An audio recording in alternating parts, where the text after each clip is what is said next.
Hola, buenos días, espero que todos estén bien.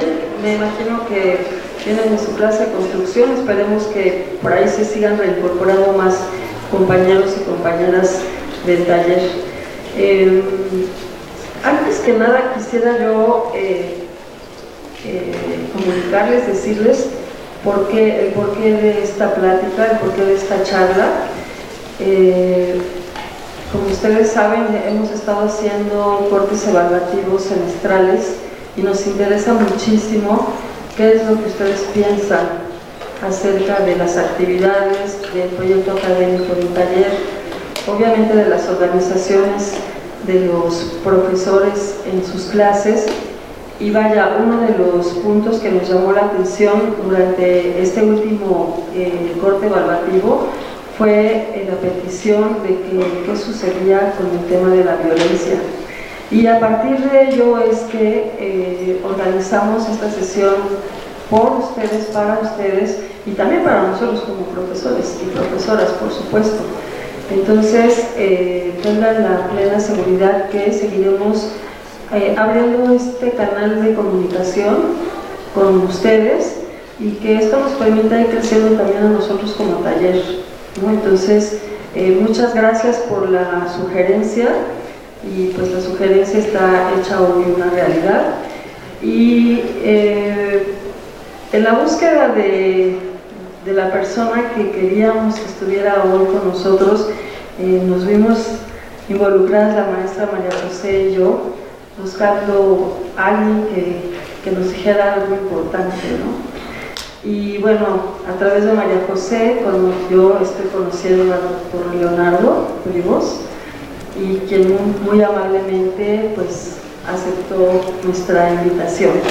Me gustaría leer, antes que inicie y darle la palabra, su síntesis curricular para que lo conozcan un poco y seguramente durante la sesión lo iremos conociendo más. El doctor Leonardo Olivos Santoyo es licenciado en Ciencia Política y Administración Pública por la UNAM, maestro en Estudios Políticos y Sociales por la UNAM, doctor en Estudios Latinoamericanos UNAM, investigador del Centro de Investigaciones Interdisciplinarias en Ciencias y Humanidades, adscrito al Programa de Investigación Feminista, actualmente coordinador del mismo, junto con la doctora Teresa Ordorica Sacristán, hermana de María José, docente en la Facultad de Ciencias Políticas y Sociales y del Posgrado de Estudios de Género de la UNAM, tutor de los programas de posgrado en Estudios Latinoamericanos, Estudios de Género y de la Escuela Nacional de Trabajo Social, UNAM, integrante del Comité Académico del Programa de Posgrado de Estudios de Género UNAM a partir de mayo del 2021. Integrante del Seminario Permanente de Estudios sobre la Condición Genérica Masculina, Miradas Críticas desde el Feminismo. Publicaciones recientes: Olivos Santoyo Leonardo, Fernando Huerta Rojas y Luis Fernando Gutiérrez Domínguez, coordinadores de Juegos, Emociones, Violencia y otras fraternidades. Abordajes feministas sobre la experiencia genérica de ser hombres. El CIEH, México, 2024, recientemente. Olivos Santoyo Leonardo, La violencia masculina y el elefante en la sala. En Gutiérrez Griselda, editores. Políticas de la masculinidad, el poder y la violencia en la subjetividad de los varones. FFIL UNAM 2022. Castañeda Salgado Marta Patricia, Ermelinda Mendoza Villasencio, Leonardo Olivos Santoyo, Diagnóstico participativo sobre el estado del derecho a la movilidad libre y segura en el campus central de la Universidad Nacional Autónoma de México, CEIECH, UNAM, México 2019. Y las líneas de interés es Historia del pensamiento feminista, Estudios de género de los hombres, violencia y sexualidades. Pues demos un aplauso a nuestro Olivos. Muchas gracias por estar aquí.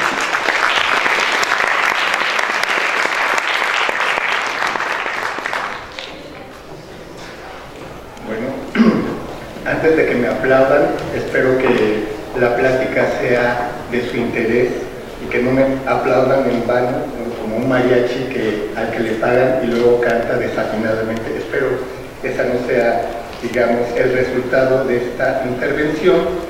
Y les cuento brevemente, primero les agradezco, a pesar de que estén allá atrás queriéndose proteger un poco de algo que puede suceder acá, ¿no? Es muy curioso por qué la gente opta por colocarse en los lugares al margen, pero eso es motivo de otra plática. Les agradezco su presencia y les agradezco sobre todo, le agradezco a María José Ordorica Sacristán, a Estela, la invitación y la confianza para venir a hablar con ustedes de este tema que parece, por una parte, concitar el interés de muchas y muchos de ustedes, pero por otra parte parecería algo ajeno a la práctica disciplinar de quienes estudian arquitectura. Y justamente parte de mi plática y de mi conversación tiene que ver con, por lo pronto, depositar la semilla de la duda y del interés por reconocer que el género y la violencia son algo que nos implica profundamente, no solo como personas, como colectivos, sino en nuestra propia práctica profesional. Y quiero recordarles también, a pesar de que parece que sucedió ayer, que este evento, como muchos que transcurren en nuestra universidad, es producto de las sacudidas que las mujeres le han dado a esta venerable y vetusta institución para que esta misma tenga conciencia, no invisibilice como solía realizar esto que se llama violencia de género contra las mujeres. Movimientos que pararon a las facultades y escuelas exigiendo el alto al acoso, al hostigamiento, a las violaciones que acontecen en nuestro campus. Y quiero rápidamente decirles que yo participé en una investigación diagnóstica sobre las condiciones de movilidad y tránsito en la ciudad universitaria y conocimos casos de violación, obviamente de feminicidios que acontecen en estos lugares que no son tan comunes, no son tan queridos, no son en apariencia muy seguros, pero en ciertas circunstancias estos mismos espacios, incluso por el diseño con el que están elaborados, representan también espacios de terror, espacios que albergan las posibilidades de la violencia. Entonces, justamente por eso me parece importante regresar y recordar que esto es motivo, estos espacios son motivados por esta exigencia de un alto a la violencia que las chicas, las jóvenes estudiantes pronunciaron como un ya basta, y con ello le exigieron a la institución reconocer lo que no reconocía, que era esto, la prevalencia de estas injusticias dentro de las aulas, fuera de las aulas, en los pasillos, en las canchas deportivas, en las cafeterías, etc. Pero además demandaron el fin de la complicidad, porque si saben, antes de todas estas movilizaciones y de la instrumentación de leyes e instancias, quienes perpetraban violencia a través, ya sea acoso o hostigamiento, pues eran situaciones minimizadas por las propias autoridades, que en el mayor de los casos lo que hacían, como la propia Iglesia Católica, era mover a los personajes de distinto espacio, ¿no?, de distinta dependencia, y además volvían a revictimizar a las víctimas, asumiendo que esto, que era una cosa trivial, que no pasaba nada porque te dijeran bonita, que no pasaba nada porque te dieran una nalgada o un piropo, ¿no? Estas cosas que las chicas hace poco tiempo dijeron, esto es inadmisible. La universidad y sus autoridades tienen que hacerse cargo de parar y castigar estas conductas, pero además, otra cosa, se plantaron con contundencia para exigir la creación de mecanismos, de leyes e instancias para evitar la repetición. Es decir, no solo el castigo era suficiente, había que generar formas para evitar que esto siguiera sucediendo. Y quisiera resaltar que de todas las exigencias que esta oleada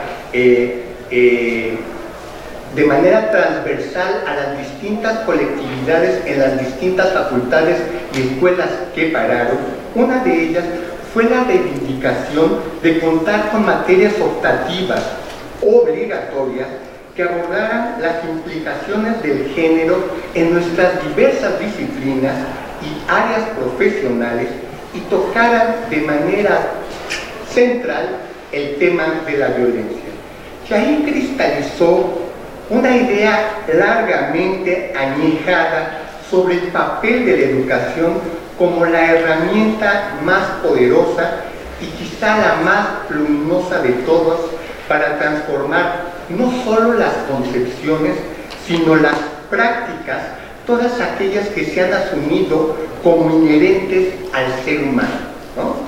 Y en esa dirección, el género como una categoría, el género es una herramienta para remirar el mundo, para observar la sociedad, para releer las relaciones, las identidades, las mentalidades, las estructuras sociales, pero también, fíjense, las estructuras físicas. Nos permite pensar que no hay inocencia en la manera en que este escenario está dispuesto. Este escenario está cargado de una serie de valores sociales, ¿no? Y muchos de ellos, quizá este no es el ejemplo más claro, pero hay ejemplos mucho más nítidos que nos permiten pensar cómo los espacios físicos y arquitectónicos tienen implicaciones de género. Bueno, el género nos permite ver eso, nos permite visibilizar esto que pasa a veces inadvertido, intrascendente, y nos permite alumbrar la sospecha de que esto que se llama el eterno femenino y, en contraparte, la supremacía masculina no son condiciones naturales ni eternas.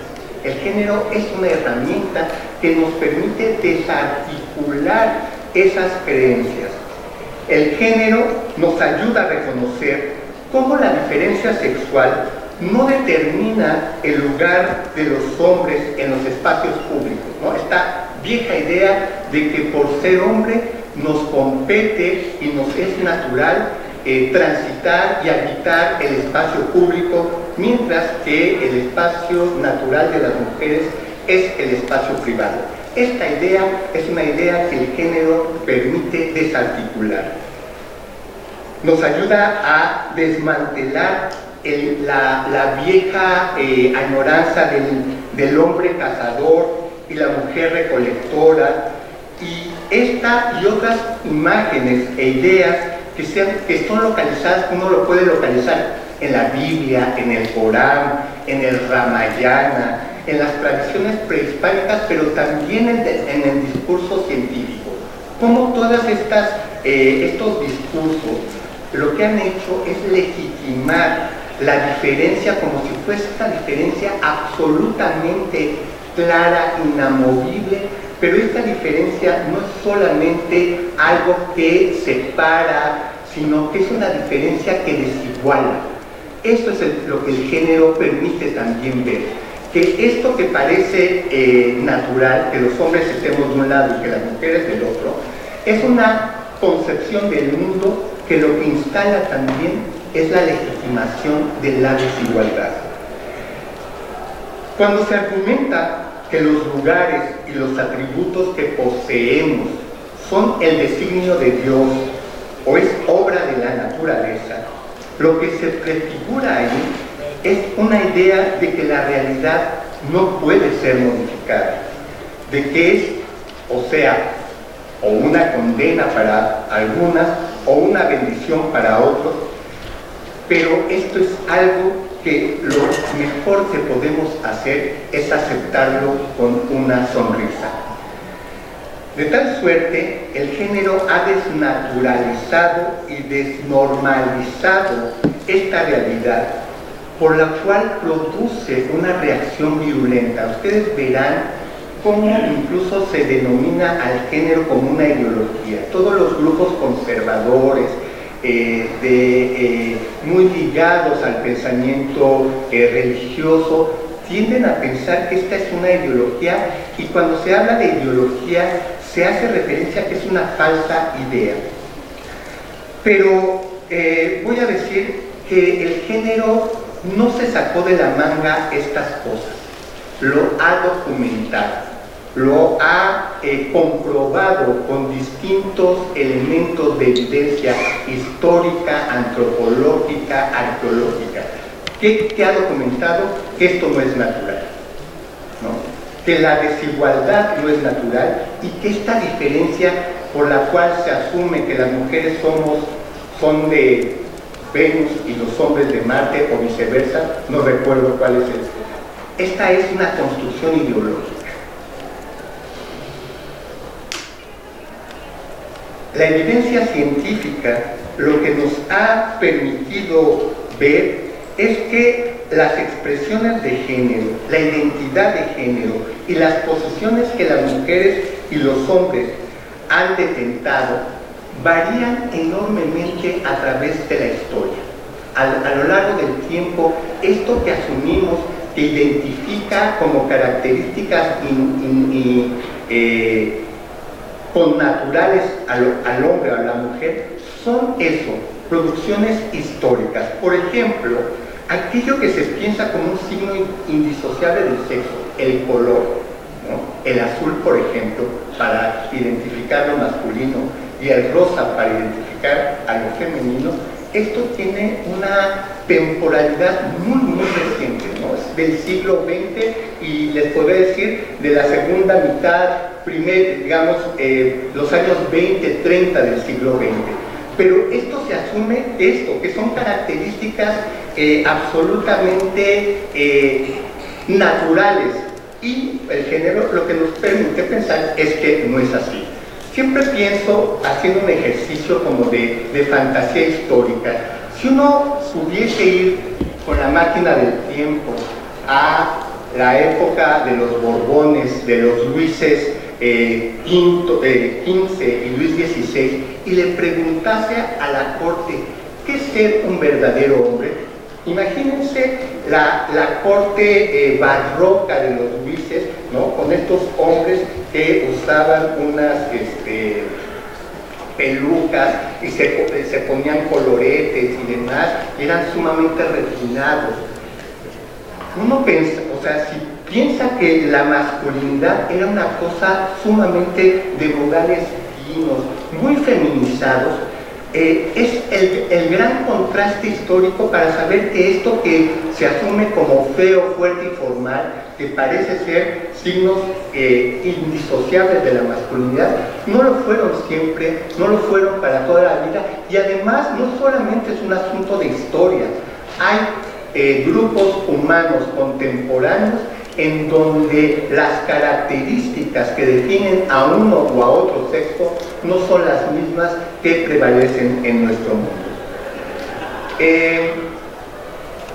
De manera análoga, algunas de las personas que aquí pintan canas, que tienen edad suficiente para recordar cómo era el mundo hace unas cuantas décadas,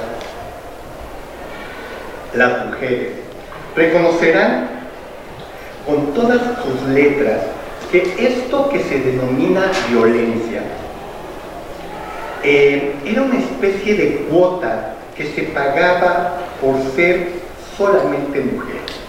Es decir, muchas mujeres de mi generación y anteriores tienen siempre una serie de anécdotas en donde las manoseaban, salían los tipos que les pedían, disculpe, ¿cuál es la dirección? Y era un tipo que tenía los pantalones abajo. Bueno, estas eran situaciones que muchas de las mujeres no tenían la palabra para referir que esta era un acto de violencia. y que lo vivían de manera vergonzosa, como si algo les atañera a ellas mismas, es decir, como si fueran responsables de lo que sucedía, de estas miradas lascivas, de estos ofrecimientos abusivos o de estos piropos que ofendían. Solo cuando la perspectiva de género se puede socializar es que justamente las mujeres y los hombres y otras expresiones de género tienen justamente la herramienta, la denominación para justamente nombrar aquello que permanecía invisible, que era indecible. Pero además, justamente como decía, el género ayuda a reconocer que más allá de la testosterona, y hablo a estos lugares comunes para justificar y legitimar por qué los hombres somos violentos, ¿no? La testosterona, la musculatura. Lo que el género está también indicando es que existen mecanismos sociales y culturales que están prolijando la violencia, ¿no? Que nos están enseñando a los hombres desde que somos criaturitas que apenas empezamos a caminar, que es no solo legítimo, sino que es deseable que los hombres seamos violentos, que venzamos, que conquistemos, ¿no? Eso es lo que a eso está apuntando. De tal suerte, este es un paradigma que alienta una mirada que asumirá que la violencia no es destino, porque además siempre se nos dice, la biología es el gran artificio para decirnos esto es parte connatural de los seres humanos. Los seres humanos, desde que estuvimos en la edad de las cavernas, somos violentos porque la violencia además es el mecanismo de subsistencia por excelencia. Bueno, más allá de eso, el género nos dice que la violencia puede ser eliminada. No de manera fácil ni rápida, sino a través de reconstruir la cultura en un sentido profundo. Y cuando digo la cultura en un sentido profundo, no sé por qué siempre pienso en los deportes. Fíjense cómo los deportes es una actividad que generiza en mucho a los hombres. Cómo es el arte de la guerra por otros medios, en donde, entre otras cosas, lo que vale es conquistar al otro, vencer al otro, al otro equipo, a la otra persona. Cómo en este tipo de cosas que parecen eso, intrascendentes, incluso gozosas de la vida, pues ahí está, digamos, la semilla de un montón de prácticas que están socializando a los hombres y también a las mujeres en el arte de la violencia. Pero digo, justamente la violencia es desmontable, pero requiere de una labor de orfebrería en la que se tendrán que sincronizar distintos recursos y energías sociales que justamente vean en esto una empresa civilizatoria que es factible de realizar. Y aquí la educación formal, que es el campo en donde nos toca laborar, ha señalado justamente que es esto, una herramienta fundamental y que es lo que a nosotros aquí y a nosotras nos toca, apostarle por la educación para desarticular la violencia. Y una de las cosas que las universidades y otros centros de enseñanza nos posibilitan, porque justamente son los espacios del conocimiento y de la enseñanza, es la posibilidad de historizar, de reconocer que esto que llamamos problema social no apareció por generación espontánea. Lo que quiero señalar es que hoy las jóvenes tienen la capacidad de reconocer con mucha claridad que eso que antes las contemporáneas más antiguas no tenían, esto que hoy sí tienen es producto también de la historia, es producto de justamente un saber que se ha acumulado a través de varias décadas e incluso a través de los siglos, en donde la violencia se convirtió en un problema. ¿Y qué quiero decir que la violencia se convierte en un problema?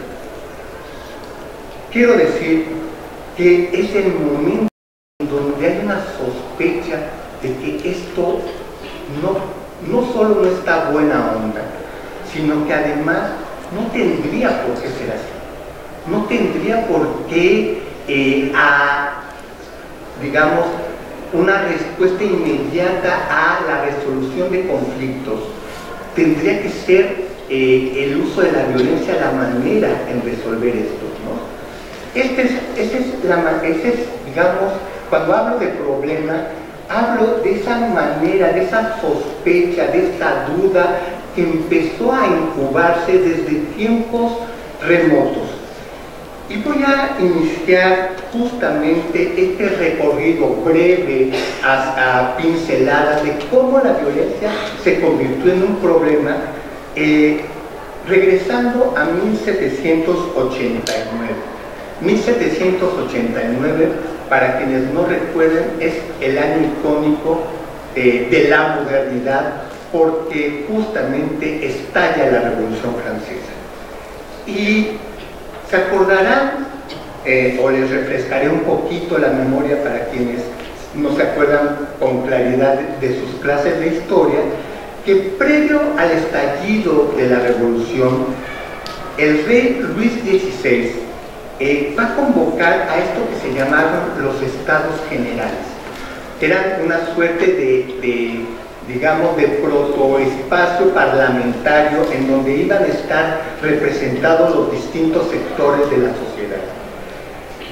Es una instancia que le va a permitir al rey, de alguna manera, respirar de una crisis que va a ser una crisis que, como todo el mundo sabemos, condujo a la revolución. Pero lo que está sucediendo en este momento es que, frente a las reuniones de los Estados Generales, allá afuera de los espacios físicos en donde se va a celebrar, ponen una suerte de cuadernos en donde la gente va a escribir sus quejas, sus solicitudes y sus demandas. Y en ese contexto, fíjense, van a escribir algunas mujeres.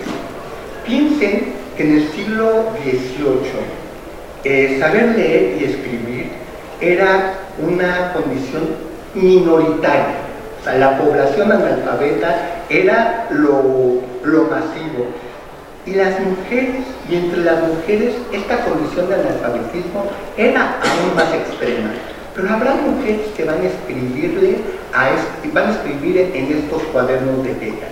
Y en estos cuadernos, las mujeres van a denunciar a sus maridos, a sus padres, a sus hermanos, acusándolos de tiranos. Fíjense qué bonito, porque van a emplear el lenguaje de la revolución para justamente observar y describir una situación que estaban viviendo de opresión y de injusticia.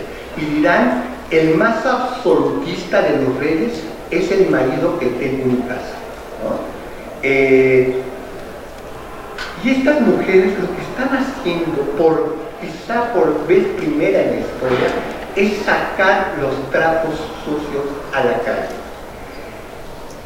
evidenciar lo que ocurría tras bambalinas, en la vida íntima, publicitando un asunto que debía permanecer en los confines de lo privado. Este es uno de los primeros hitos que además queda registrado, porque ahí están las cartas de quejas. Medio siglo después, un filósofo político y economista llamado John Stuart Mill reconocerá un problema mayúsculo en la forma en que las sociedades y los estados modernos se están conformando. Siglo XVIII, siglo XIX, es justamente el momento en que la modernidad está, digamos, gestando los pilares de lo que hoy heredamos. Y una de estas cosas es la división público-privada. Un mundo y la idea de que el mundo privado era inviolable. Las sociedades modernas, liberales, se van a construir bajo ese precepto de que el espacio privado es un espacio en el que el Estado no se puede meter, que incluso el debate público, o sea, uno no puede estar ventilando lo que acontece en la alcoba, aún de los famosos. Por eso, aún los famosos demandan por violación al espacio público. John Stuart Mill está viendo que esto está ocurriendo en este momento, pero está viendo que hay un problema mayúsculo, y que era justamente que este principio correcto de salvaguarda del espacio privado se estaba viendo comprometido por los excesos de un sujeto que hizo del espacio privado su feudo particular. Un espacio que, como estaba exento de regulaciones, porque el Estado no se podía meter, resultaba justamente un espacio en el que el hombre ejerció un poder abusivo. Entre otras cosas, en ese momento se llamaba maltrato. Acontecía el maltrato. De tal suerte, a pesar de que Stuart Mill era un liberal para quienes la privacidad era sagrada, insistió en la necesidad de generar leyes que protegieran a las mujeres en sus hogares. Y este ejemplo además me sirve para ilustrar por qué ser hombre no nos condena a pactar ni en el silencio ni en la aprobación de la violencia. ¿Por qué la violencia contra las mujeres y contra otros grupos también nos tendría que implicar? John Stuart Mill es el ejemplo histórico de un hombre que actuó en ese sentido. Cuando nos dicen que son hombres de su tiempo, este hombre en el siglo XIX no pactó con la supremacía masculina.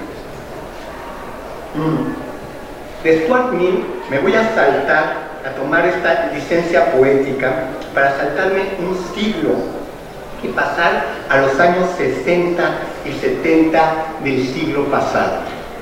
Y en ese momento, lo que va a ocurrir, ¿se acuerdan? Es un baby boom. Los años 60 y 70 se llenan de juventud, y mucha de esa juventud va a demandar ingreso a las instituciones de educación superior. Y es el momento en que las universidades se masifican, porque ustedes sabrán, y si no lo saben, las universidades habían tenido una historia de elitismo desde su origen. Cuando las universidades se masifican, entran de manera masiva también las mujeres. Es el momento en que empieza a transformarse esa configuración subjetiva en las universidades, y en donde las universidades empiezan a ser pobladas por mujeres, ya no como excepción, sino como una presencia que cada vez va a ir a la alza. Bueno, en ese momento, justamente estas intrusas, hay un libro maravilloso que así se llama, Intrusas en la Universidad, justamente va a desencadenar, esta presencia masiva va a desencadenar en una nueva oleada feminista que tendrá justamente en las universidades el laboratorio de pensamiento y de acción fundamental. En ese momento se van a producir una cosa que se llaman grupos de autoconciencia. Mujeres jóvenes, en su mayoría estudiantes, que van a compartir la experiencia de ser ese otro sexo, el segundo, en un mundo dominado por los hombres. Y en ese momento van a emerger un montón de temas que eran de esto, verdades sabidas, pero digamos silenciadas, y que se van a volver en temas centrales, no solo de la agenda política del feminismo, incluso del pensamiento y de las preocupaciones centrales de las ciencias sociales: el aborto, el divorcio, la anticoncepción, la libertad sexual, un montón de temas que no, digamos, que habían permanecido en lo oscurito, comienzan a ser reflexionados y se empieza a escribir en torno a ellos. Y uno de esos temas que emergerá como una constante en la vida prácticamente de todas es el tema de la violencia. Y quiero decirles que el tema de la violencia de manera moderna, así enunciado, nace en las universidades. Nace en las universidades, en los campus universitarios, porque eran territorios profundamente hostiles para las mujeres. Y parece que esto es una situación del pasado, pero yo les invito a salir en la tarde-noche por Ciudad Universitaria y verán que las mujeres desaparecen de los espacios de tránsito. Las mujeres, o hay alguna cosa extrañísima, porque las mismas mujeres que entraron por estos lugares ya no regresan. Entonces, bueno, esto habla pues justamente de que siguen siendo territorios en donde acecha muchos riesgos y peligros para ellas. Pero bueno, regresando a los 60, justamente a los 60, 70, empiezan a elaborarse estos conceptos que ya no son de uso cotidiano. Conceptos como violencia machista, violencia contra las mujeres, violencia de género, acoso sexual, hostigamiento y violación, entraron en el lenguaje ya no solo como etiquetas, sino para reconocer una serie de actos que estaban aconteciendo de manera no excepcional, sino de manera sistemática en la vida de muchas mujeres. Y justamente permanecían interdictos porque de eso no se hablaba. En ese contexto quiero resaltar el trabajo de una feminista que, entre otras cosas que quizá para ustedes no les refiera a nada, pero yo siempre pienso que el movimiento feminista tendría que tener nombres, estatuas, fotografías para recordar que gracias a ella hay un cambio brutal en las concepciones del mundo en torno a la violencia. Y esta mujer se llama Kate Millett. Kate Millett, una norteamericana que va a editar en 1970 el texto emblemático de lo que se conoce como el feminismo radical, que se llama La política sexual. Y la tesis central de Kate Millett es decir, la sexualidad es política.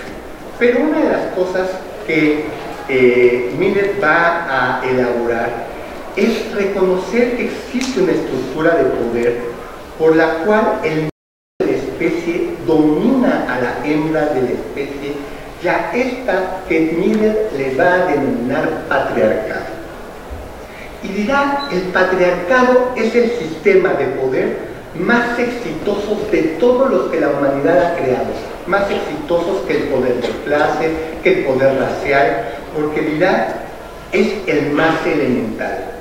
Es una relación cuerpo a cuerpo que celebramos todos los días, a todas horas, en cada uno de los espacios en los que transcurre la vida cotidiana. El patriarcado se hace relación en el vínculo que tenemos en el vínculo matrimonial, en el vínculo que tenemos con nuestros colegas, con nuestras alumnas, alumnos. Ahí está el patriarcado, se crea y recrea en todos estos momentos de la vida cotidiana. Por eso es el más elemental y al mismo tiempo el más exitoso. Y dirán, el patriarcado descansa en una infinita capacidad de generar consensos. Esto que hace ratito intenté decirles, cómo estamos sometidas y sometidos a un montón de ideas, valores, por los cuales asumimos que las mujeres tienen que llevar falda y los hombres pantalón, las mujeres cabello largo y los hombres cabello corto, todas estas cosas que se van, digamos, diluyendo con el tiempo, pero que de alguna manera son los ejemplos más triviales, pero también los ejemplos más claros de cómo se ha construido esta idea de la dicotomía sexual.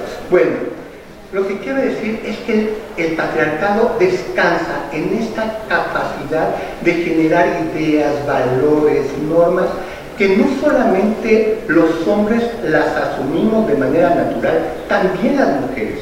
Las mujeres están aculturadas dentro del mundo patriarcal. Pero dirá una cosa que es interesante. Cuando el consenso se erosiona, justamente la violencia será el otro recurso para poder restituir el orden. ¿Por qué es importante esto? ¿Por qué es tan transformador esta idea? Porque justamente hasta ese momento la violencia contra las mujeres se consideraba, por una parte, situaciones excepcionales. Les ocurrían a los pobres, a las analfabetas, a las mujeres que se habían casado con un alcohólico, con un drogadicto, con un enfermo mental, ¿no? Son cosas que ocurren siempre en los márgenes de lo social. Esta era una idea altamente socorrida por los discursos de la época hasta los años 60, inquebrantable. Pero la otra idea era naturalizar la violencia. La violencia, como decía anteriormente, es un dispositivo natural.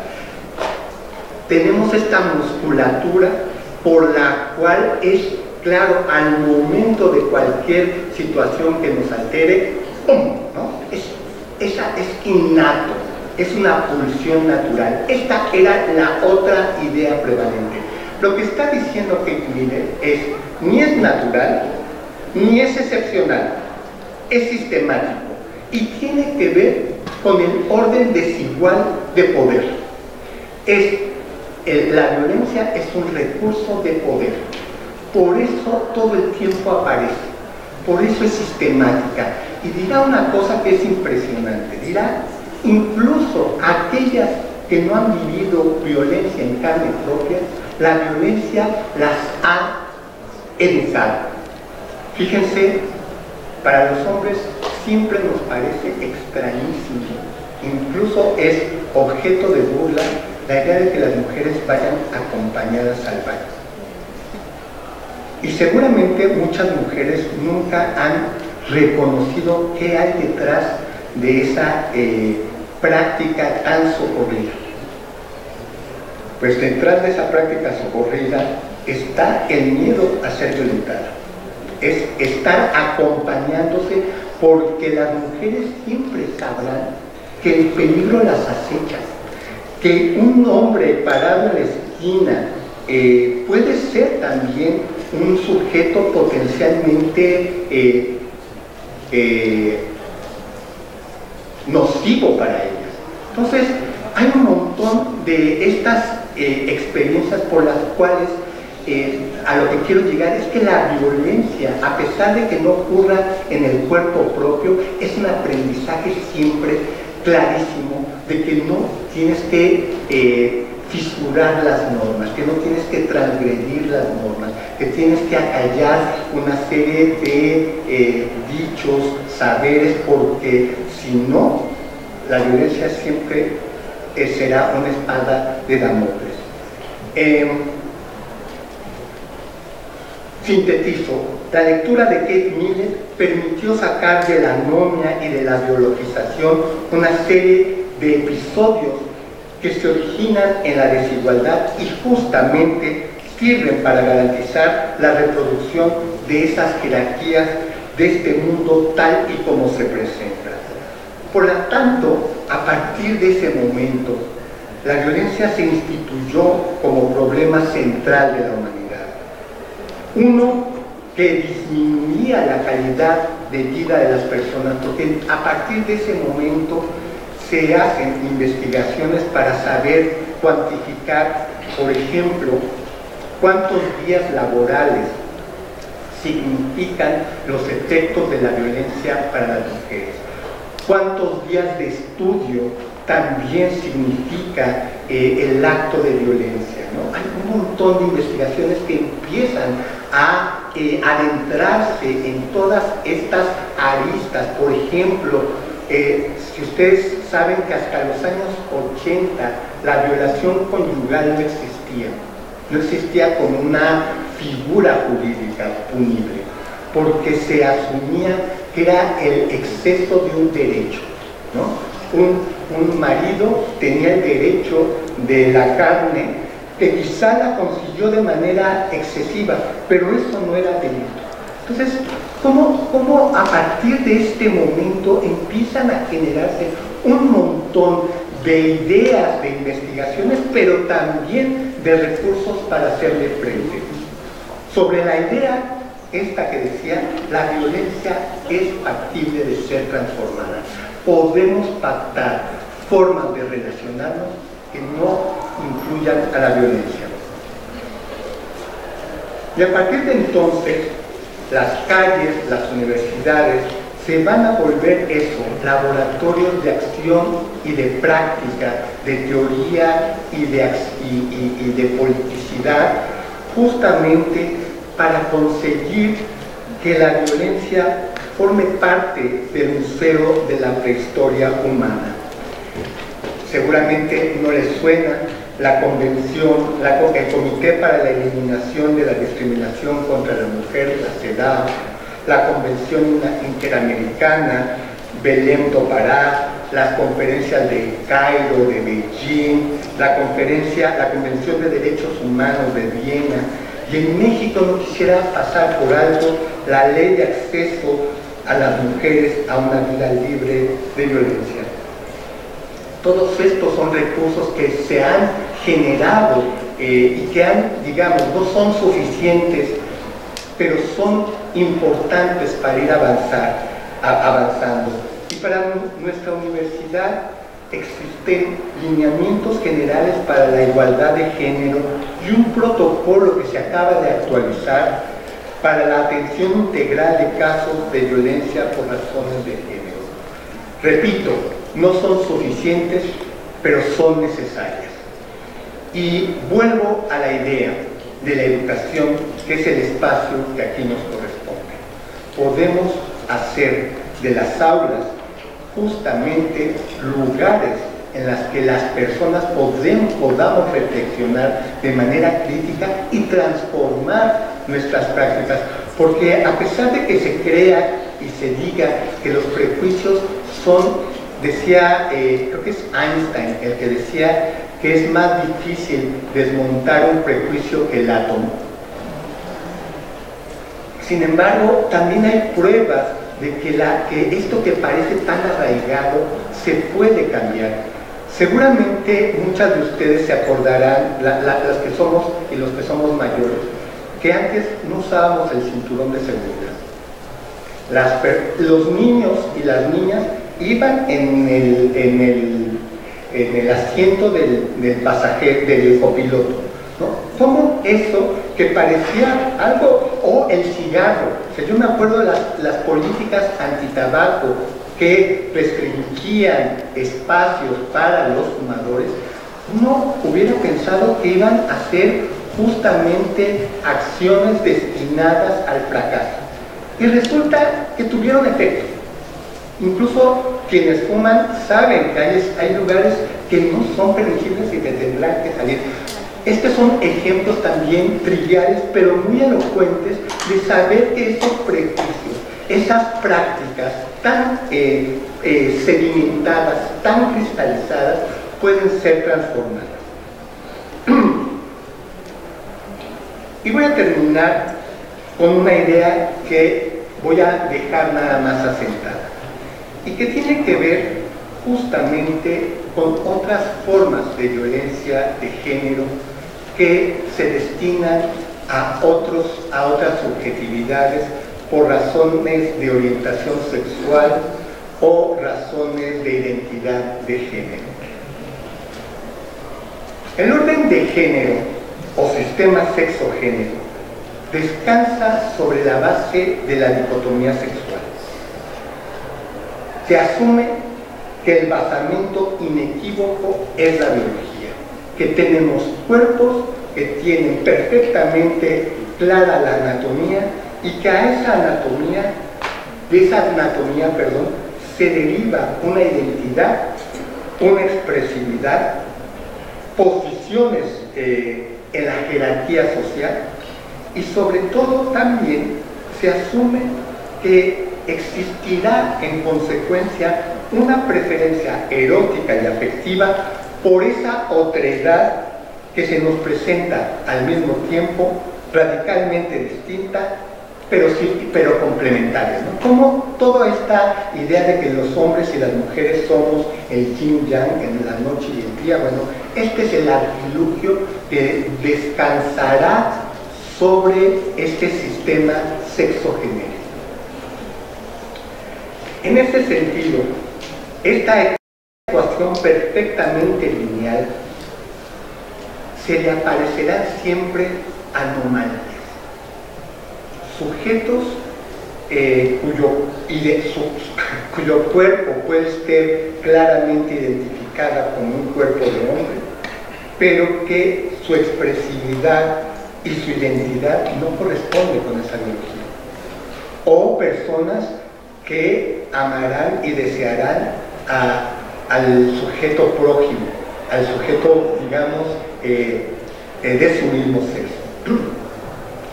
Y desde la doxa heterosexista, esto se verá siempre como enfermedad, como inmoralidad o como pecado nefasto, según la perspectiva desde donde se parta. Y en ese sentido, la violencia contra lesbianas, personas trans, gays, personas no binarias, fluidas o bisexuales, son justamente producto de esta amenaza que estas subjetividades representan para este aparentemente orden perfecto y natural. Son un exceso que a través de la violencia es necesario reencauzar. Y quisiera nada más subrayar algo. Para que el género se produzca, para que las personas aquí presentes sepamos y aprendamos a ser mujeres y hombres, se requirió una profunda dosis de violencia.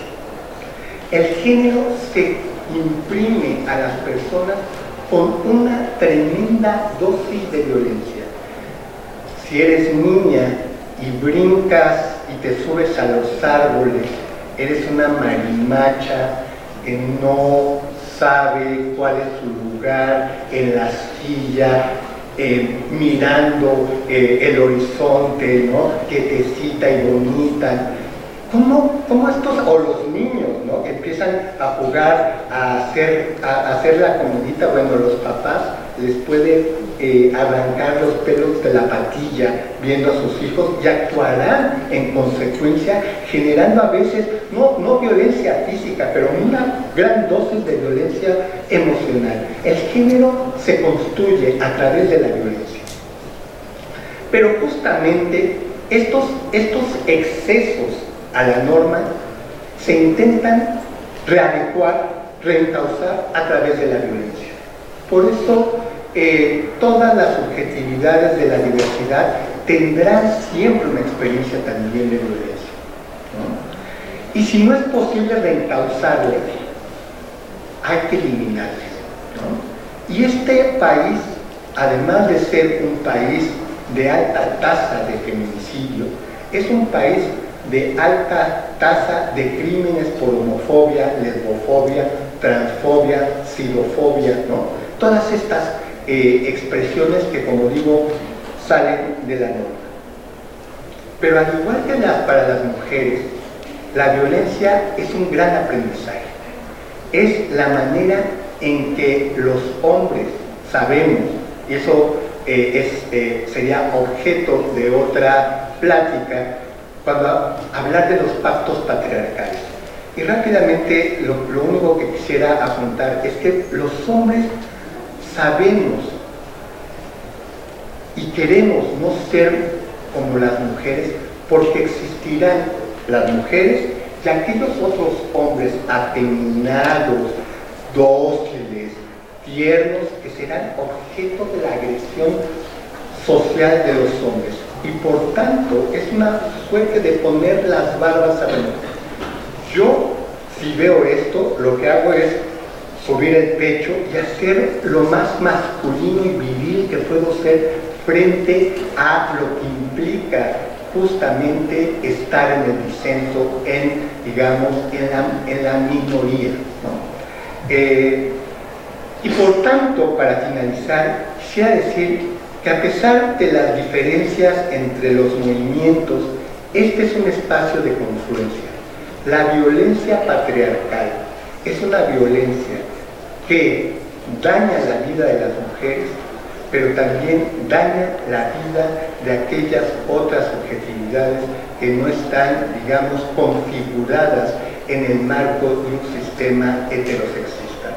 Por tanto, el desmantelar la violencia es algo que implica o implicaría una alianza mucho más amplia entre mujeres y integrantes de la comunidad sexogenérica. Y con esto termino dándoles la palabra a ustedes para preguntas mentadas, no, pero sí cuestionamientos. Muchas gracias.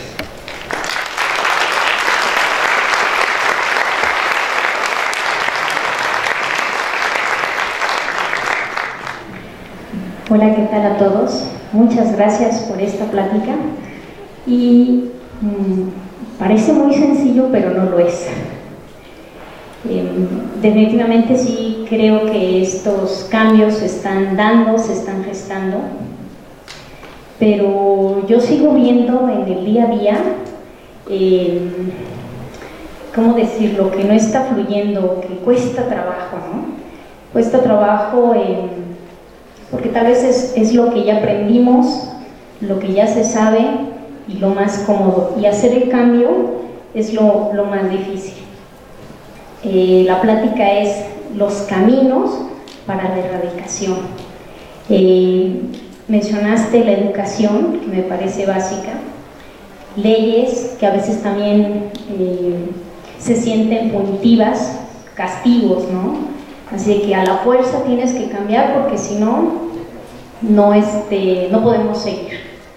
Lo interesante sería por convicción, y a veces de verdad no lo veo tan tangible. O sea, vamos, no sé si paso a pasito, o incluso diríamos, pues en todos los países desarrollados esto tendría que ser normal, y no necesariamente lo es.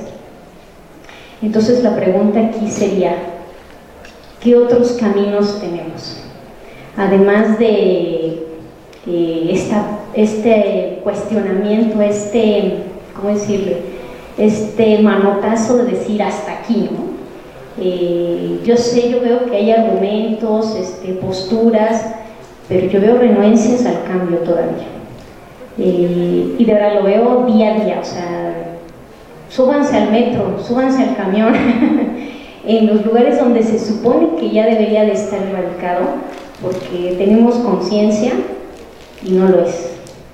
Entonces me gustaría preguntar, ¿qué otro camino hay? Si es que conoce algún otro. Gracias. Bueno, muchas gracias por la plática.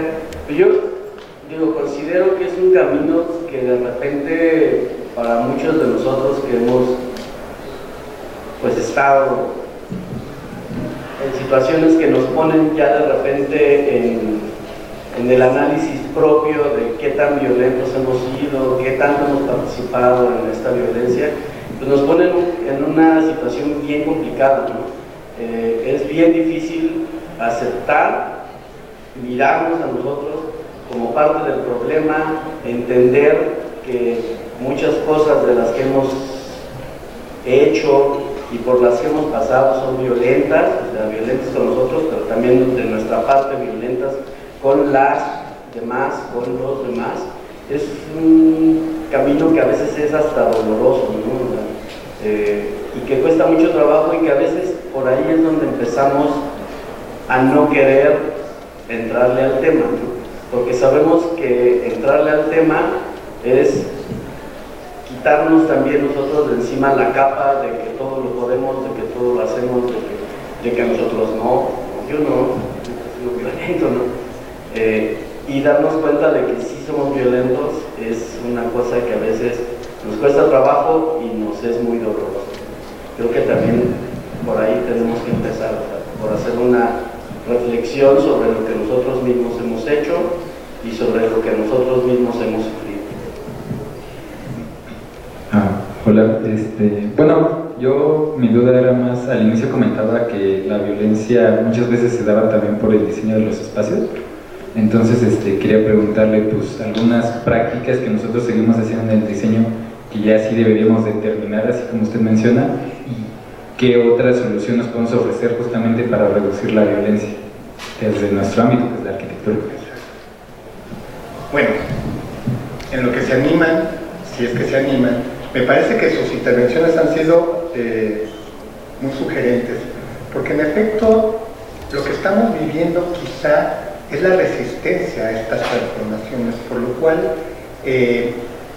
parece que la erradicación de la violencia más bien atraviesa un momento de mucho mayor encono de violencia, ¿no? Y eso tiene que ver mucho con algo que, hacia dónde, el trabajo con los hombres, que va de la mano con la intervención del compañero, porque si no trabajamos con los hombres, que es el otro elemento fundamental para justamente erradicar la violencia, no vamos a lograr nada, porque por más separatismo feminista que exista, siempre tendremos espacios mixtos. Cuando les decía, el patriarcado se construye en todos los espacios. Fíjense, si ustedes piensan en el sistema racial, ¿no? Cuando el apartheid o el sistema de segregación gringa, había lugares, o sea, la convivencia entre razas o entre clases a veces es muy tangencial, ¿no? Es decir, por momentos, pero la Ciudad de México es una ciudad claramente estratificada en términos de clase, ¿no? Hay lugares en donde uno sabe que no porque esté prohibido, pero que no accede, ¿no? Porque no accedes, Santa Fe y todas estas zonas, pues necesitas automóvil, en fin, una serie de cosas. Pero el patriarcado es esta cosa que todo el tiempo estamos vinculadas, hombres y mujeres. Y si no empezamos a generar reflexiones profundas entre los hombres, de los costos que implica también para muchos, porque no quería decir esto, pero la violencia también para los hombres es brutal, y no quiero decir con esto que sea más o menos que para las mujeres. Lo que quiero decir es que si ustedes ven las cuentas nacionales de las personas ¿quiénes son el sujeto que en México son las víctimas de los homicidios? Van a ver que es una cosa pavorosa, porque son jóvenes y son hombres. Y eso tiene que ver con esto que decía, cómo estamos tan habilitados en términos de la violencia. Y un poco, quizá no tengo la respuesta clara, pero sí imagino cómo hay toda una serie de discursos que están en la televisión, bueno, en la televisión ya no, porque es una cosa prehistórica, en las pantallas de cine, en la música, en el deporte, que nos invitan justamente a guerrear. Cómo la violencia está tan absolutamente, que decimos, glamorizada incluso, ¿no? Que si uno no reacciona con violencia no es hombre, es el significante primario de ser hombre, la violencia. Yo a veces pienso que tendríamos que hacer una gran cruzada, así como la de Vasconcelos, ¿no? En pensar formas artísticas y culturales de no seguir pactando con la violencia, de no seguir escribiendo novelas que ensalcen la violencia, pintar cuadros que estén en otras claves, hacer películas, por ejemplo, cómo erotizar el consenso sexual y no la violación, ¿no? Que eso está sea, uno ve películas o series o lo que sea y todo el tiempo lo que está reiterado de manera permanente es eso, el vínculo entre violación y erotismo. Todo, o sea, incluso las palabras, la conquisté, o sea, y no digo otras peores, ¿no? Porque estamos en edad en horario de menores, pero que de alguna manera ilustran cómo la cultura, en el sentido más profundo, justamente genera esos cuerpos y esas subjetividades. Entonces yo creo que hay que hacer eso, generar otras maneras de deleitarse con la vida, ¿no? En donde, ¿por qué el cuidado, por qué el cariño, por qué la ternura son siempre devaloradas? ¿No? ¿Por qué justamente cuidar la vida, fíjense, ni siquiera logra ser reconocido como un trabajo? ¿No? Es algo que está absolutamente infravalorado. Bueno, tenemos que ir por ahí. Y me gusta en términos de... Claro, porque el universo, cuando piensa uno en las alternativas, el universo es infinito, pero quizá lo que tenemos que empezar a pensar es en nuestra experiencia concreta, en nuestra práctica concreta. Y la arquitectura tiene un montón de cosas por las cuales justamente quienes están construyendo los espacios tienen una gran responsabilidad. Hay una socióloga que tiene un trabajo hermosísimo, porque miren que ser socióloga y escribir bien es una ecuación que nunca va de la mano. Lo digo porque mis colegas en general escriben en difícil. Bueno, esta socióloga, que es además, recientemente fue nombrada honoris causa por nuestra universidad, se llama María Ángeles Durán. Y ella tiene un librito que se llama Ciudades para Convivir, en donde reflexiona en torno a la práctica arquitectónica. Y dice una cosa así: ¿cuál es el cuerpo canónico sobre el cual se diseñan los espacios? Y esa idea a mí me estalló en la cabeza cuando pensé en Ciudad Universitaria. ¿Cuál era? Había un cuerpo implícito o a veces explícito en estos grandes maestros que hicieron esta hermosa universidad, pero que este cuerpo canónico lo que generó fue exclusiones grandísimas.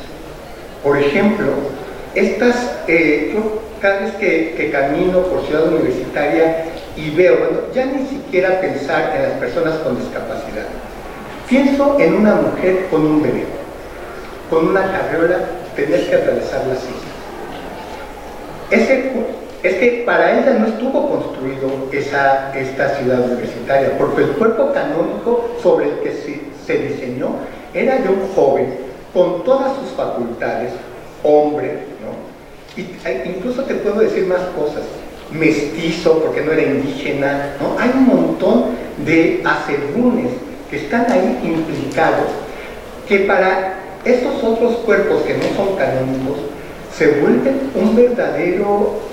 una proeza a veces transitar por los mismos, ¿no? Los cuerpos envejecidos, o sea, de repente con un montón de escaleras, bueno, cosas que ustedes ya sabrán qué les implica para otras corporalidades, pero lo que es importante es reconocer que hay un implícito que nunca está dicho en la arquitectura. Parece que es una profesión y una disciplina técnica, ¿no? Que es un asunto de mediciones y que todo encuadra, pero también tiene un componente social muy claro, ¿no? Hay una serie de prejuicios, una serie de valoraciones que marcan, digamos, que impulsan el diseño, y que ese diseño, como digo, le implican también obstáculos para estos otros cuerpos sobre los cuales no está diseñado.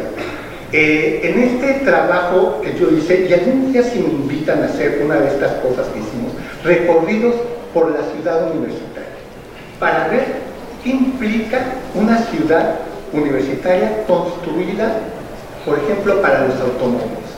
Este es un espacio en donde la prioridad en términos de movilidad está hecha para los automóviles y qué es lo que les ha significado a las personas mayoritariamente que son estudiantes que transitan a pie, ¿no? Estar apenas hace muy poco tiempo se hicieron adecuaciones, digamos, los peatones tenían que subirse a los puentes, ¿no?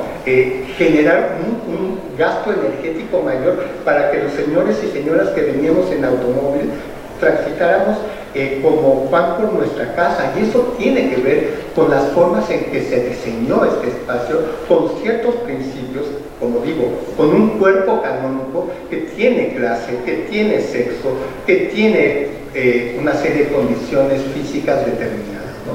Entonces un poco es eso, ir y ver qué significan los espacios para esas otredades, ¿no? Una de las cosas interesantísimas, uno pensaría que Ciudad Universitaria es el espacio libre para el erotismo. Y uno va caminando, nos tocó caminar con personas de la diversidad sexual y saben perfectamente a qué lugares no transitar agarradas o agarrados de la mano. Si ustedes van a las canchas, en donde es, digamos, las actividades deportivas, que son, a pesar de que haya mujeres ahí, pero son cuerpos generizados en masculino, son espacios en donde predominan cuerpos masculinos y expresiones muy masculinizantes. Entonces, claro, son lugares en donde las parejas de lesbianas o parejas gays saben que si van agarradas de la mano van a ser objeto del escarnio público, o en ingeniería, por ejemplo, que es también un espacio muy masculinizado. En fin, cosas por el estilo que nos reconectan con esta no neutralidad del espacio físico y arquitectónico. No es neutral, está cargado de un montón de elementos, entre otros centrales, el género. No sé si respondí, y si quieren alguna otra pregunta o Estela ahí le dejo. Yo quería hacer una pregunta acerca de la violencia. Esto que comentaste de que las mujeres, muchas de nosotras nos violentaron hombres en la calle, me hizo pensar mucho sobre, bueno, la violencia que hemos tenido las mujeres de niñas, ¿no? Pero yo estaba recordando que de las violencias más fuertes que he tenido vienen de las mismas mujeres. De escuelas, yo estuve en una escuela, al principio una escuela de puras niñas, y era una violencia de competencia de la moda, ¿no? ¿Quién es la más bonita? ¿Quién es la más delgada? ¿Quién es la más, la preferida del maestro? Inclusive quién es la más inteligente, quién se parece más a los hombres. Entonces, eso que está oculto, digamos, que se dice, no, pues la violencia viene nada más de los hombres. Yo en mi vida personal he tenido más violencia también de parte de las propias mujeres. Eso, que tú dices que hay que educar, digamos, a los hombres, no creo que sea exclusivo tampoco de los puros hombres, ¿no? Hay mujeres con unas características muy parecidas a la violencia de los hombres y todavía hasta más crueles, porque no son violentas agresivamente de cuestiones de golpearte sino que son de esas que te clavan comentarios que son que bajan la autoestima hasta el piso, ¿no? Esas mujeres que se convierten en mamás pues aplastan a sus hijos todavía, o a sus hijas todavía más. Ahí me queda siempre la duda, ¿no? Sí resuena mucho que reeducar a los varones, que la violencia viene de los hombres, pero esa parte que queda oculta, yo te quería preguntar, ¿cómo se detecta para que no quede eso oculto, ¿no? Y una observación, digamos, es todos tenemos una parte violenta, que sería importante hacernos cargo de esa propia violencia primero y identificarla, porque ni siquiera la vemos, ¿no? Y aceptarla y ver cómo la podemos decantar, o sea, cómo podemos no evitarla, pero sí hacernos conscientes de que existe y darle una salida.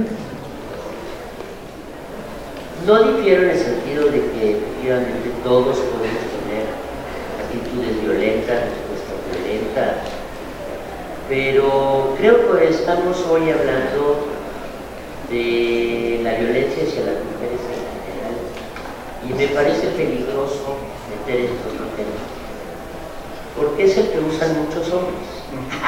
Las mujeres también son violentas, también a nosotros nos matan, sí, pero no por ser hombres.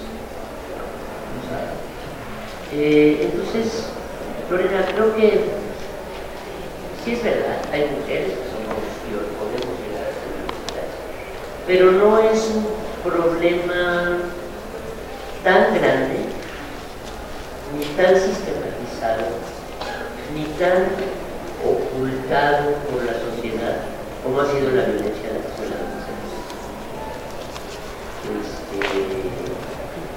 Cuando hay dos personas se volcan en la calle o a la salida de un bar y es en una situación de igualdad, claro que no está bien, nadie lo gusta, nadie queremos eso, nadie lo deseamos, pero ahí sí hay y ahí sí hay una acción de la sociedad sobre eso, y en cambio la violencia contra las mujeres apenas, pero apenas están empezando a salir cosas.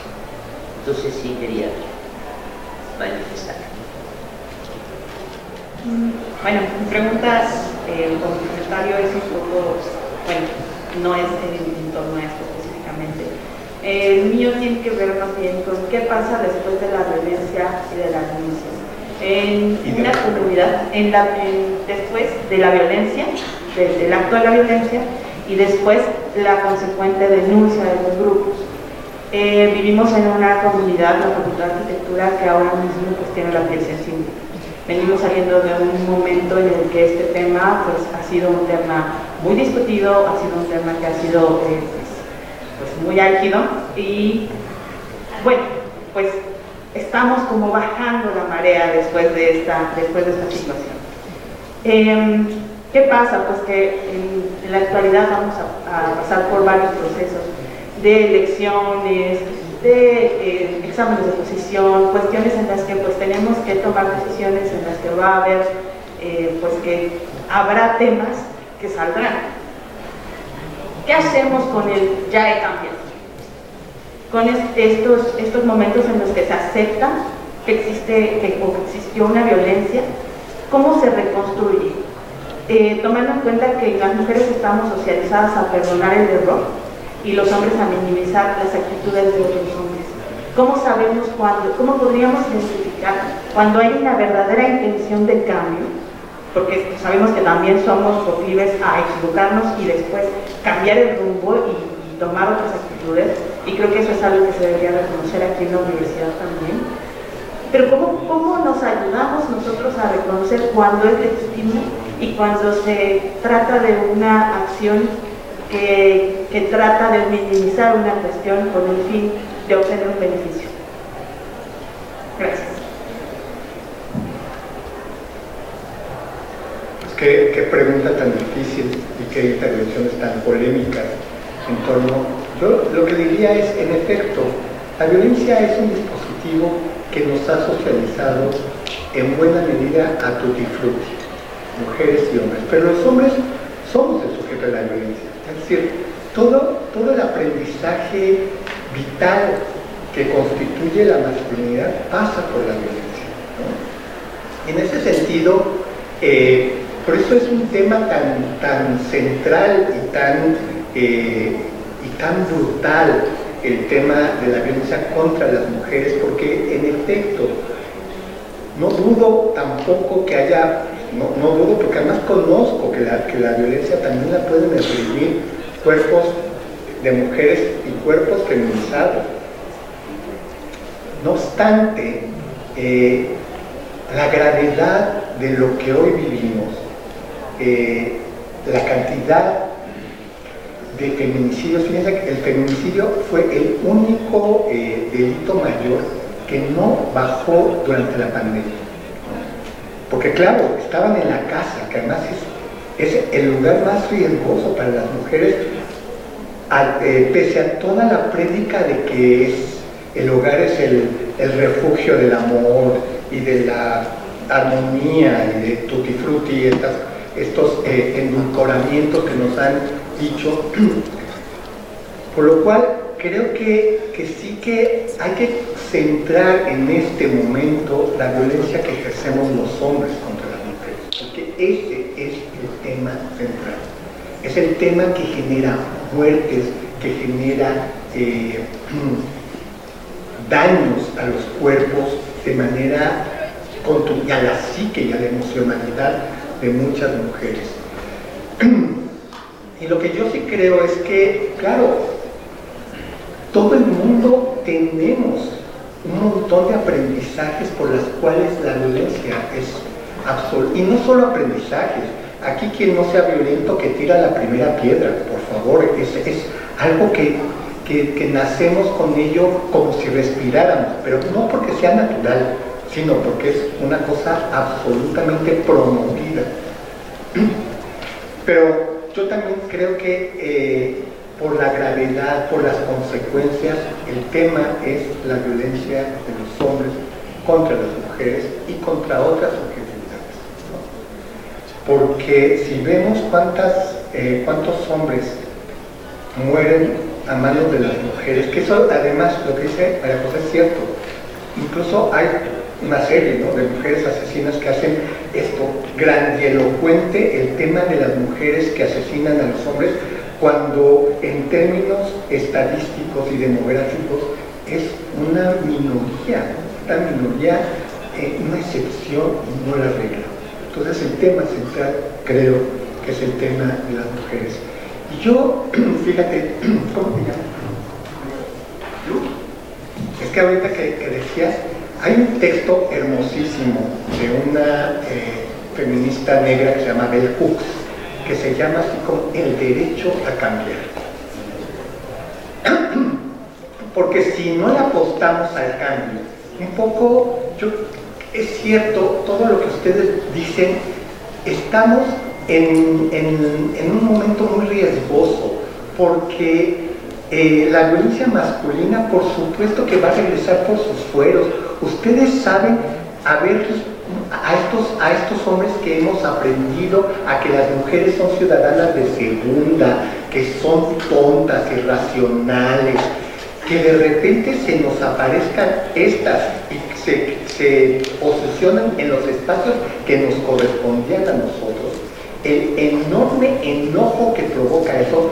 Vean a Milei, el presidente argentino, que dijo que no se disculpaba literalmente por tener pene y por tener ojos azules, ¿no?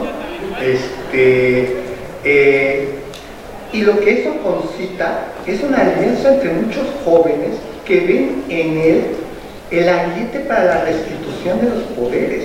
Entonces, por supuesto que vienen por todo, o sea, y justamente el reflujo del movimiento lo que preconiza es el ascenso de muchas de estas expresiones, pero también creo, a pesar de los pesares, y yo creo que hay un pensador que a mí me parece excepcional, que se llamó Gramsci, que decía algo así, que había que, ¿cómo era? El optimismo de la voluntad. Porque si uno no reconocía, no valoraba, no ponderaba las cosas luminosas que están ocurriendo, lo que abonamos es a la decepción y a que se instale la muerte, el genocidio, la violencia, la discriminación. Es decir, si no creemos que una ganancia fundamental es que tengamos la palabra para decir esto es agresión, que los hombres, por ejemplo, yo no sé si a ustedes como estudiantes y a las chicas les tocó vivir cosas como a ver, nena, tu minifalda está muy bonita, ¿por qué no te la subes un poquito más? Estas cosas que los profesores podían decir con toda impunidad y creyendo, y además la risotada del resto, ¿no? Ese pacto patriarcal que se cristaliza en esa risa masiva que sanciona la posibilidad de ese decir. Bueno, yo creo que cada vez es más difícil. Por lo pronto en nuestros espacios es dificilísimo que ya ocurra, y eso es una ganancia. Es una ganancia que con todo el tortuguismo de nuestra institución se haya animado a generar espacios para la denuncia, es una ganancia. Es una ganancia que, a pesar de que estos hombres, yo trabajo con hombres y sé, y lo sé por mí, no por los demás, que somos un hueso duro de roer, porque además en juego están nuestros privilegios, ese es el tema, ¿no? A lo que creíamos que era nuestro, pues ahora ya no es tan nuestro. Esto que creíamos que era inocuo ver, ¿no? Esta mirada que baja 5 grados y ve el escote de una mujer con tal impunidad, y ya no lo podemos hacer, eso también, lo que decía anteriormente, genera también mucha resistencia, pero por lo pronto habrá hombres que se estén planteando, ¿no? Que se estén planteando la posibilidad de cambiar, y a veces cambiamos un poquitito y otros días amanecemos más patriarcas que el patriarca mayúsculo, ¿no?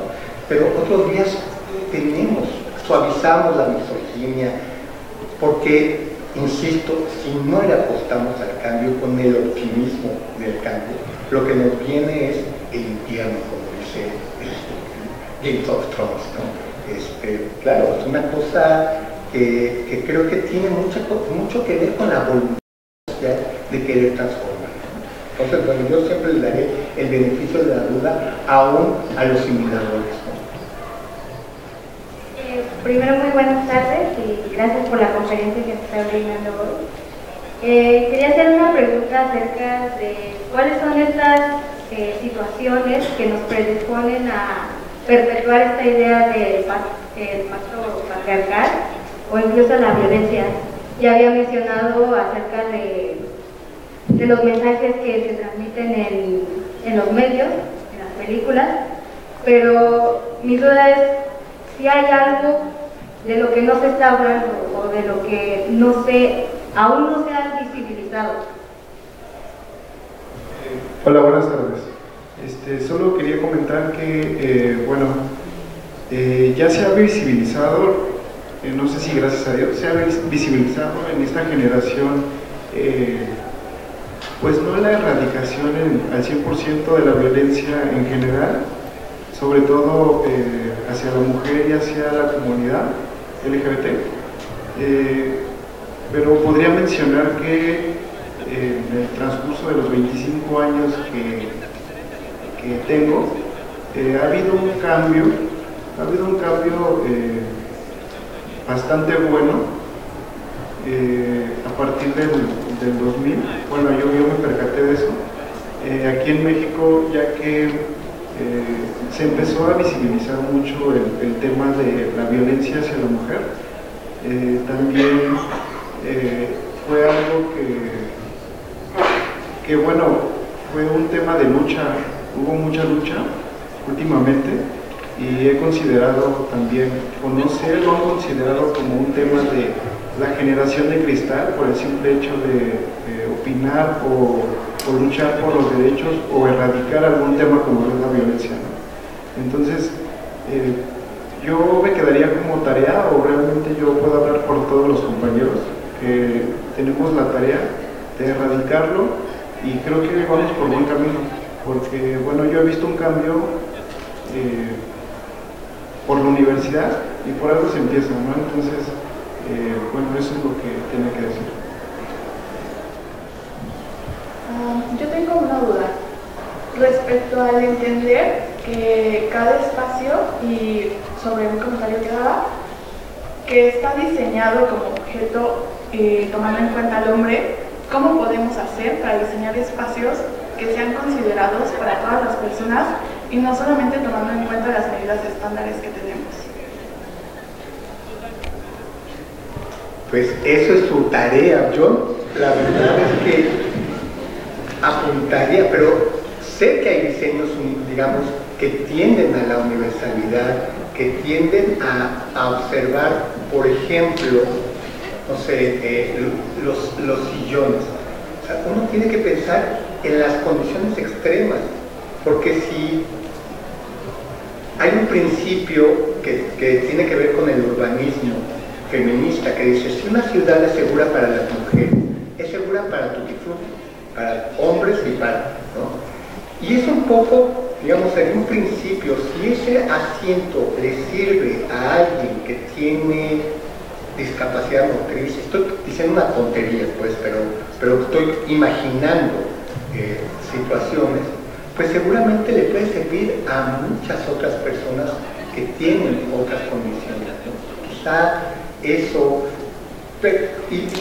y lo más importante me parece que tiene que ver con esto que tú acabas de decir, con esta conciencia de para quién diseñamos, ¿no? O sea, y cómo poder darle la vuelta a esa tuerca, que es una tuerca absolutamente androcéntrica, donde el hombre es la representación de todo lo humano y deja fuera a un montón de humanidad ahí. Entonces, bueno, esa es quizá la tarea de quienes están diseñando los espacios, pensar cómo poder justamente generar espacios universales. Lo otro, híjole, qué pregunta tan complicada, porque ¿qué es lo que no está dicho? Bueno, hay un tema que a mí me parece que tiene que ver con la violencia que los hombres generamos con los hombres. Que hay ahí toda una, que quizá la manera de interpelar a los hombres de manera más personal, porque un poco, claro, también los hombres, aquí pregúntele a todo el mundo y todos tenemos una experiencia que a veces está, digamos, construida desde el orgullo, ¿no?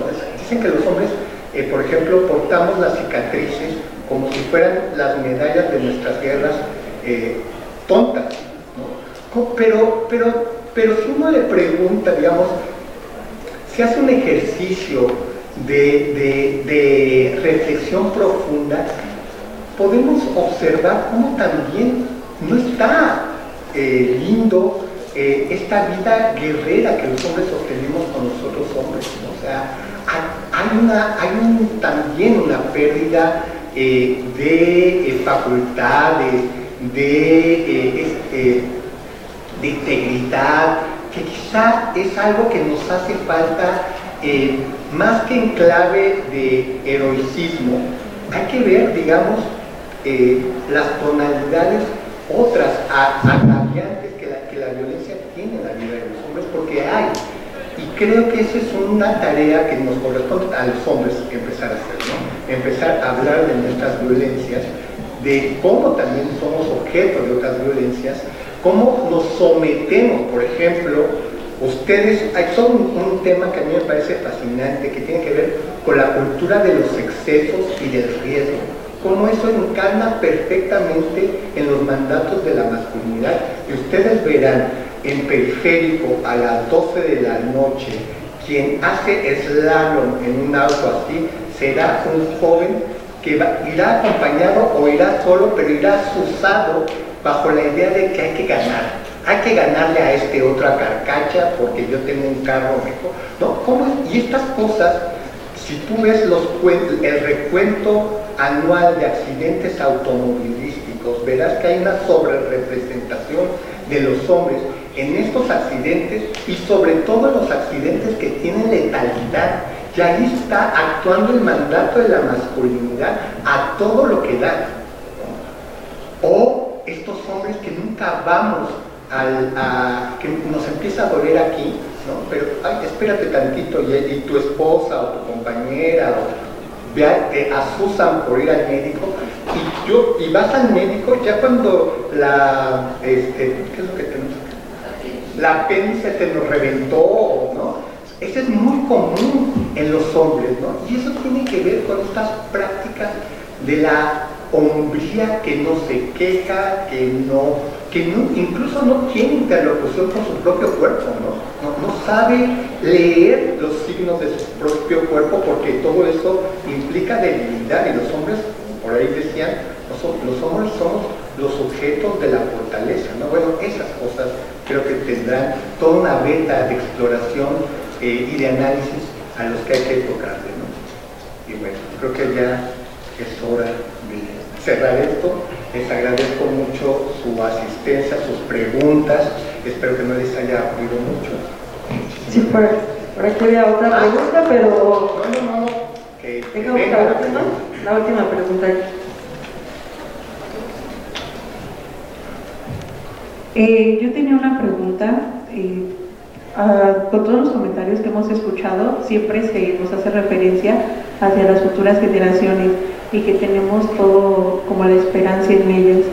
Pero ¿cómo podemos hacer porque sinceramente no es el rezago social, las personas ya grandes, las personas adultas, qué podemos hacer para educarlas y cómo podemos crearle una conciencia? Porque sinceramente las personas que no quieren entender no lo van a entender, no van a venir a estas pláticas, no van a leer ni siquiera un folleto. ¿Cómo podemos hacer para que por lo menos tengan un respeto hacia lo que debería ser respetado, como nosotros como mujeres, nuestros espacios, y que se nos tiene que dar que sea una voz? ¿Cómo podemos hacer para que esas personas que ya son grandes y que no vamos a dejar la esperanza en ellas, porque al parecer todo el mundo estamos viendo hacia las futuras generaciones, sino que no están muertos ellos, cómo podemos hacer para que tengan un ojo crítico hacia lo que está bien y está mal, que no entre en su cajita de cristal? Una gran pregunta, porque lo que uno asumirá en esa idea es que las personas mayores ya están hechas y no hay manera de cambiar. Y no es cierto. Los procesos de educación siguen toda la vida. O sea, vean quienes somos, ¿cómo les llaman? Nativos inmigrantes. Quienes somos migrantes a las nuevas tecnologías hemos aprendido, a veces de manera dificultosa, pero aprendemos a hacer una serie de cosas. Eso también nos indica que si eso aprendemos, también podemos aprender pautas sociales de comportamiento con las personas de manera diferenciada, digamos, distinta a como nos educaron, ¿no?